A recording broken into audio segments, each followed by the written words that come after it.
In June, we packed up 30 years' worth of Farrow family stuff, and we left the apartment on Central Park West.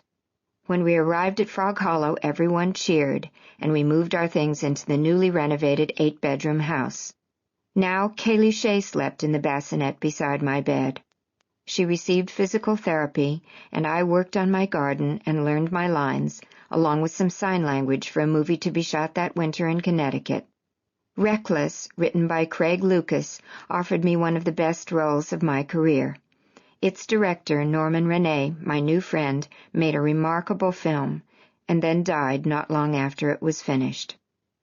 Even before we left New York, soon after Kaylee Shea's arrival, another adoptive parent called to tell me about a boy in an Indian orphanage. He had been abandoned some years earlier in a Calcutta train station. His age was put at 5, 6, or 7. He was paraplegic as a result of polio. This very frail child was in urgent need of a home, but in all the years that he had been in the orphanage, no one had come forward for him. I told the children about the little boy in India, and there evolved an extraordinary discussion in which the children suggested ways they could be of help. Everyone wanted this little brother. They urged me to call the agency and hurry the paperwork along, and could we please have a picture. Then together we went out and bought a little red wheelchair. During that first winter at Frog Hollow, Isaiah started to talk, and little by little, Kaylee Shea began to use her arms. Tam, while receiving Braille lessons and cane mobility instruction, was fully integrated at the local school. That winter, she read the Diary of Anne Frank in Braille. All the kids made friends quickly, and after the restrictions of apartment living, it was wonderful for them to be able to run outside and play and invite other children over whenever they wanted.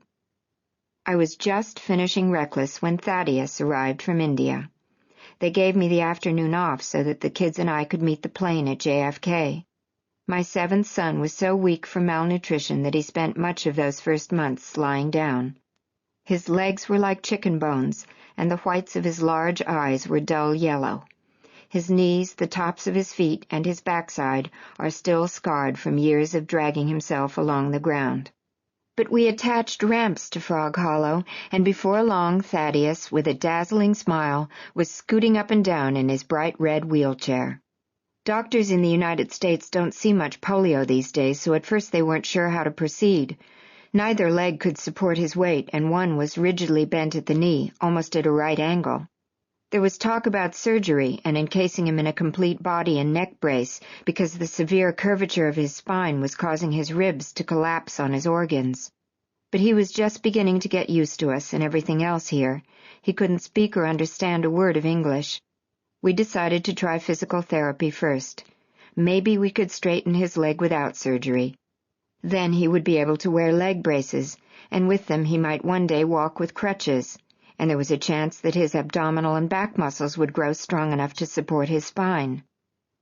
Thaddeus won real respect as he endured months of often painful therapy 3 times a day with plucky good humor and stubborn optimism.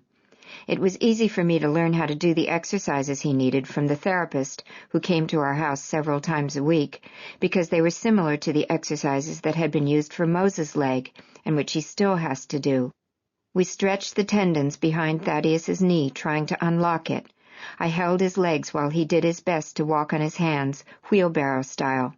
This wasn't easy because he was so weak, and because his left arm was only half strength. 1 year after his arrival, braced from his waist through his shoes, Thaddeus pulled himself upright while clinging to a walker, his dark eyes sparkling in triumph. Today, 2 years later, with the braces and crutches, he can tear around the garden at a good clip, over rocks and through bushes. Although the wheelchair will always be his primary means of getting about, his upper body muscles are strong and his spine has straightened. He speaks English now, with a lovely Indian lilt, and he has lots of good friends in the 2nd grade at our village school. In the evenings, I often find him sharing his new reading skills with his little brother Isaiah. Since Thaddeus's arrival, his weight has tripled, and he has enough energy to light up the state of Connecticut. During the time we were waiting for Thaddeus, another agency called to tell me about Min, a blind girl about 3 years old who had spent all her life in a Vietnamese orphanage. No, I kept saying, we're waiting for a child from India, and that will be it for us. I hope you find another family for Min. But once you are aware of a specific child, it's difficult to ignore his or her destiny. Photos arrived in the mail showing a tiny pixie of a girl standing against a wall with her fist in her eye. More than a year had gone by, during which Thaddeus had arrived and become a joy to all of us, when the agency called to say they still had not located a family for Min. We said yes. The kids were thrilled. Dylan even begged me to ask the agency for a second little girl who would be exactly her age, but I told her that Min would be the last of the brothers and sisters. The journey to an orphanage to claim a daughter or son is every bit as extraordinary an experience as giving birth. A year later, in late 1995, when the papers were finally completed, Dylan and I set out, with our knapsacks full of presents from the children to their new sister, plus extra treats for the other kids at the orphanage, candy, crayons, baseball hats, and so forth. We flew to Vietnam via stops in Los Angeles, Seoul, and Bangkok, where we spent the night at an airport hotel before continuing on to Ho Chi Minh City. That evening, as I picked at my dinner, Dylan raced around the rooftop restaurant with 2 children of a family friend who lives in Vietnam. In bustling downtown Ho Chi Minh City, under a warm, star-filled sky, I thought of the rest of my children, just waking in their beds on the other side of this earth. And I thought of little Min, who by this time tomorrow would be with Dylan and me. The next day we were taken to the orphanage, a car trip of roughly 3 hours. As the city's crowded suburbs fell away and we sped past the rice fields, I held one momentous thought. I was about to meet a child who is my daughter, and whom I will stand by for the rest of my life.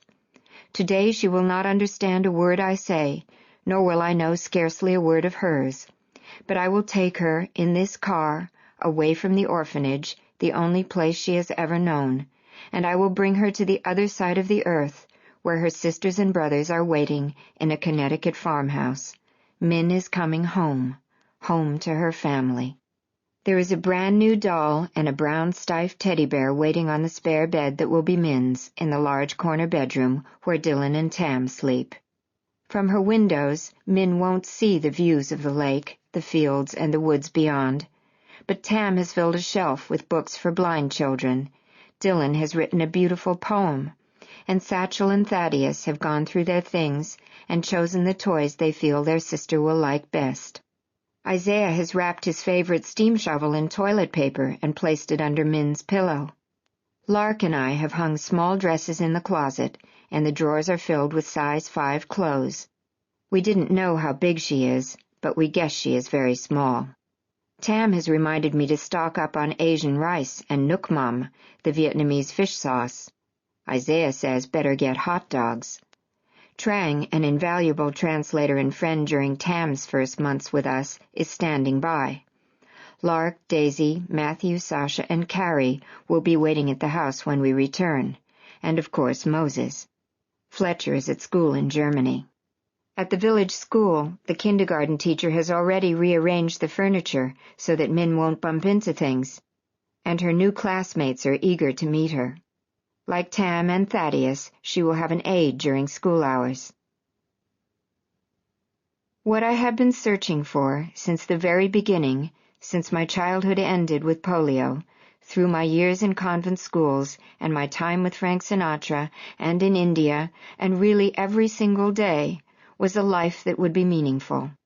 Now, in a car outside Ho Chi Minh City, I held Dylan's hand and silently prayed to be better than I am, to be the person Min and each of my children needs and deserves, and to be worthy of the life I had chosen and the responsibilities that lay ahead. At the orphanage, I hugged my new daughter, and with her mouth overflowing with M&Ms, Tiny Min announced that she would sleep next to me on the floor, and she hoped I would give her plenty of candy, a knapsack like my own, and an electric fan. I named her Frankie Min, after Frank Sinatra. He had once told me he'd met a little girl who was blind. Hair was blowing across her face, and when he bent over to move it out of her eyes, the child asked, "Mr. Sinatra, what color is the wind?" And Frank said, his own eyes filled so he couldn't see, "Sweetheart," he answered, "the wind moves so fast that none of us have ever seen it." Frankie Min has now been with our family for more than a year. She is 6 years old and a single sunbeam, a pure delight to everyone who meets her.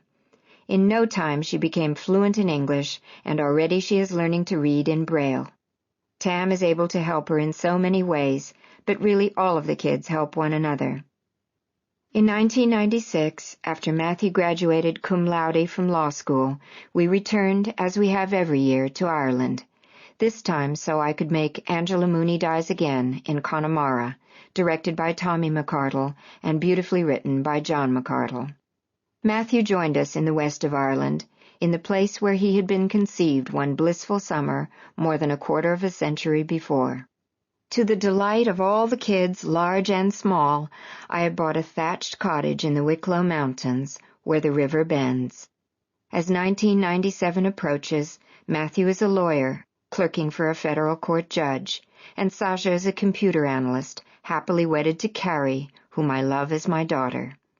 Lark and Daisy married brothers, and they too are happy. Thanks to them, I have 3 glorious grandchildren. Fletcher and Moses are in college and doing great, while Kaylee Shea must be the most talkative 3-year-old at the Benjamin Bunny Nursery School. Every weekend, one or another of the older kids comes to Frog Hollow for a visit. Tam has made up for her lost school years. Today she wins top marks in the 8th grade. She's a whiz at math, and along with Satchel, she's a passionate gardener. By touch, Tam can identify any plant or weed. She and Dylan are close sisters who share a bedroom and confidences. Dylan, at 11, is a quiet little girl who loves to read and write and draw. She sings with the school chorus and performs in the town's drama group. Satchel, at 9, is the family philosopher, a voracious reader and impressively agile in the world of ideas. He is passionate about animals and is a member of the 4-H club. Outside my window at this moment, Thaddeus is sitting with his cat in the red wagon, steering, while Frankie pushes him at top speed. Isaiah and Satchel, totally absorbed, are following the flights of various insects and butterflies. Kaylee Shea is headed out with a bucket of potato chips. Dylan and her best friend are over on the jungle gym. I grew up in a family of 7 children. I have raised 7 children, now grown up. And again today there are 7 children at home. It feels absolutely right. We have chickens and roosters, 2 cows, 5 cats, a dog, rabbits, hamsters, birds, lizards, and tropical fish. We are